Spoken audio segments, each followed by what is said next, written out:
the India bloc. They may be in opposition, but they are definitely smiling year to year, and there's a reason for it. They've come back with a stronger margin, a stronger number in several constituencies from Uttar Pradesh, Maharashtra to the southern states as well, and therefore they have been in a huddle.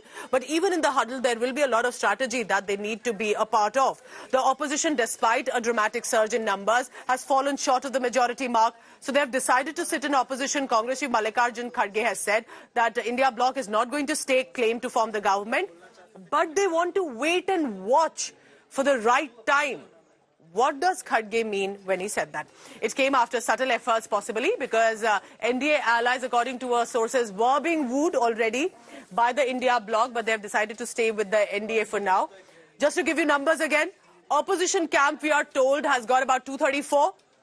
NDA has 293, well past the majority mark of 272, but as an alliance. But hailing the verdict, India bloc issued a joint statement and said, despite BJP the largest party, they said this is Modi's political and moral defeat. Listen in to all reactions coming in from the India bloc leaders who are happy now with a strong number to sit in opposition. We will take appropriate steps at the appropriate time to realize the people's desire not to be ruled by the BJP's government.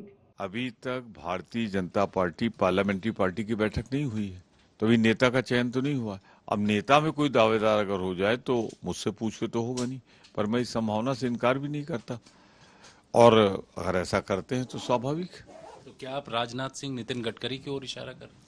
नहीं, मैं तो नाम ले रहा हूँ कि राजनाथ सिंह है, नितिन गडकरी हैं, अमित शाह हैं, इनमें से कोई अगर बने तो मैं कैसे रोक सकता हूँ? मैं तो भाजपा संसदीय दल का सदस्य भी नहीं हूँ।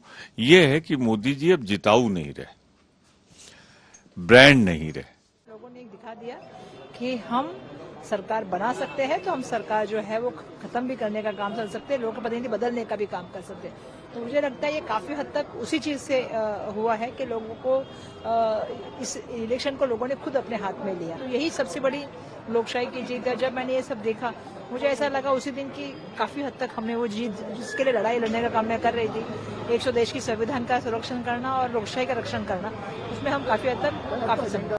बहुत बड़ी जीत समाजवादी पार्टी के लिए ऐतिहासिक है। 36+ सीट्स आप लोग के आए हैं, क्या कुछ कहेंगे आप? देखिए, मैं सबसे पहले कन्नौज की जनता का धन्यवाद देता हूं, और उन्होंने जो सकारात्मक राजनीति का समर्थन किया, कन्नौज की वही सुगंध वापस लौटी जो समाजवादियों ने एक बार तरक्की और खुशहाली के साथ उनको छोड़ी थी। बीच में थोड़ा गैप जरूर हुआ, लेकिन मैं कन्नौज की जनता का बहुत आभार प्रकट करता हूं, उनको सलाम करता हूं कि उन्होंने समाजवादियों को पुनः एक मौका दिया है। सर, यूपी के लिहाज से देखा जाए तो आप लोग एकदम किंग मेकर वाली भूमिका में 36+ आपके आए हैं।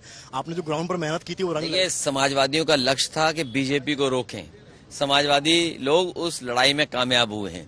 सर, पहला चुनाव था जब नेताजी आपके साथ नहीं थे, उनकी सीख आपके काम आई? देखिए, नेताजी आज होते तो नेताजी और खुश होते।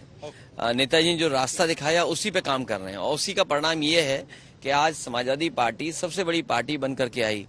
और जनता का धन्यवाद कि जनता ने नई उम्मीद, नई आस के साथ वोट दिया है। इस देश का लोकतंत्र बचे, संविधान बचे, आरक्षण बचे, और नकारात्मक राजनीति वाले हटें। हमने ये तय किया है कि हमको जो मैंडेट मिला है, वो मैंडेट इस देश में जो फैसिज्म बढ़ रहा है, तानाशाही, संविधान के खिलाफ जो काम चल रहा है, उसके खिलाफ मिला है, जो करने वाले लोग हैं। तो हमको जब मौका मिलेगा, अप्रोप्रिएट टाइम का हम इंतजार कर रहे हैं, तब जो पीपल्स डिजायर है ये सरकार बदलने की, उस दिशा में हम कदम बढ़ाएंगे।